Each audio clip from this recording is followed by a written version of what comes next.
All right, new this morning, researchers say the kissing bug disease is now endemic in the United States and not getting the attention it needs. There are new warnings that cases are being dramatically undercounted.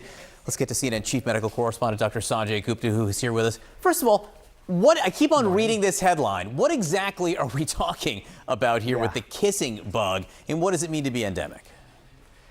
Yeah, so it sounds pretty innocuous, right? Maybe not that bad. Call it the kissing bug.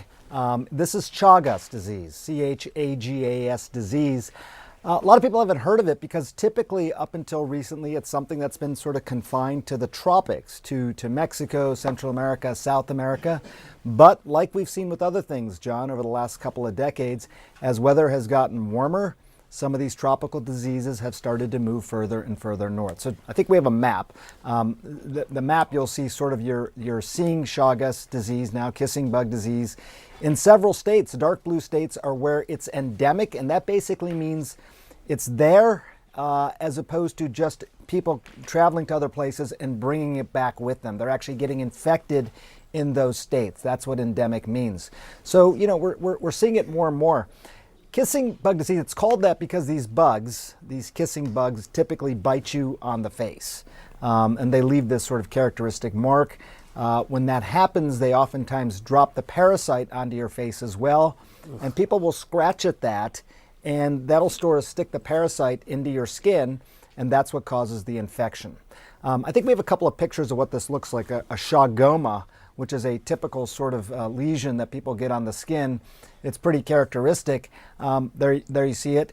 It can also oftentimes, John, get into the eyelids. People oftentimes will rub their eyes and inadvertently put that parasite into their eye, and that causes a pretty characteristic swell of the eye, something known as a Ramona sign. I think there you go. There's a picture of that as well. Yeah, it doesn't look good, but that's pretty characteristic of Chagas as well, John.